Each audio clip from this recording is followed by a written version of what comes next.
Status, responsibility, duties, seriousness, age, and more. How much can our cars, clothes, gadgets, and other accessories tell about us? Not many items come to mind, right?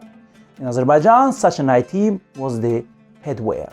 By the way a person wore it, you could tell where they came from, what they did, and sometimes without it, even their testimony in court wouldn't be accepted. Assalamu alaikum, this is Fin, and today I'll tell you about the meaning and significance of headwear.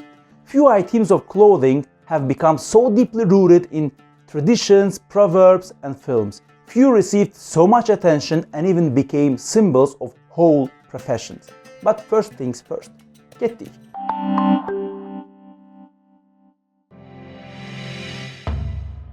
Like everywhere and at all times, headwear served both practical and symbolic purposes. Practical purpose, protection from cold, heat, or simply making the head safer. Symbolic purpose, a marker of social status. A hat could show age, class, or even profession. Headwear was also a symbol of authority, whether state, religious, or military. No wonder that even today, in armies and police forces around the world, a cap or hat remains part of the uniform. And in modern times, of course, it's also a part of fashion. All of this applied to Azerbaijan as well. As throughout the Caucasus, every man was expected to wear a papakh, the Azerbaijani word for hat, regardless of his place in society. But still, to each his own. The base, nobles, upper class, could only wear bey papakhs. A poor man could neither afford nor had the right to wear such a thing. His was a simpler, commonest papakh. Both men and women wore head coverings, but in different forms. To simplify, men wore papakhs or later caps. Women covered their head, neck, and sometimes part of their face. More scarves than hats. The papakh is a cylindrical fur hat with a fabric lining. Late in the 20th century, flatter caps appeared, like 8 or 6 panel caps made of wool, cotton, or other fabrics. Because of their round shape, some even called them the Wheel of Fate. For a long time, the papakh and later the cap served as a symbol of male honor, dignity, and pride. Folk wisdom captured the idea. For instance, a man must have a papakh on his head. Drop your papakh, drop your honor. Put your papakh in front of you and think seriously. A piece of advice in a difficult situation. And if a man knocked on a door and a woman answered, people would prefer to talk only with someone who wears the hat. On one hand, a papakh should never touch the ground. It carries the honor and dignity of its wearer. On the other hand, during Nowruz, Azerbaijan's beloved spring holiday, there is a tradition. Children would toss their papakhs on the neighbors' doorsteps, knock and run away. The host was expected to put sweets inside. If not, he was branded stingy.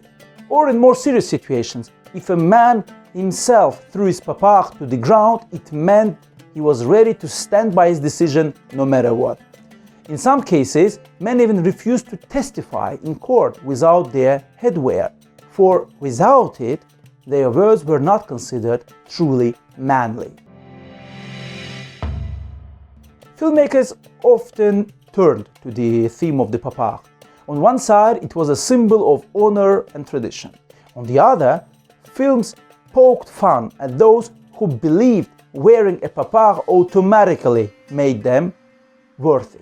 For example, in the folk-inspired film for kids, The Secret of One Fortress, a proud mason turns to stone, ironically standing forever on the mountain with a papakh on his head and a pickaxe in his hands.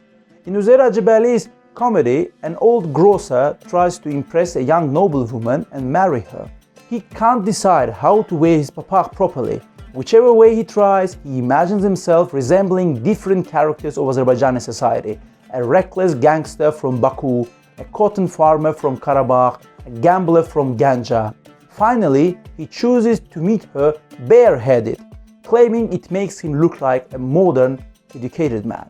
The irony, instead of true honor, he tries to juggle appearances. Thus, cinema reminded people, you must be worthy to wear the hat, not wear the hat to appear worthy. Today, national papakhs are worn mostly by elderly men, and even then, not all. For the youth, it's considered unfashionable. Nobody wants to be laughed at by peers. There are other reasons too.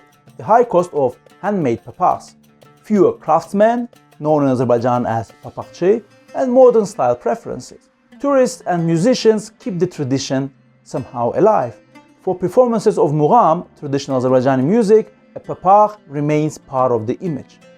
As for caps, younger people wear 8-panel caps to look retro stylish, while older men use them simply to cover baldness. Of course, nobody would see stealing papakh nowadays as a deadly insult, but not long ago such an act could spark bloodshed. Even if the youth don't wear them much anymore, papakhs are unlikely to disappear completely. They are too deeply rooted in Azerbaijani tradition and collective memory.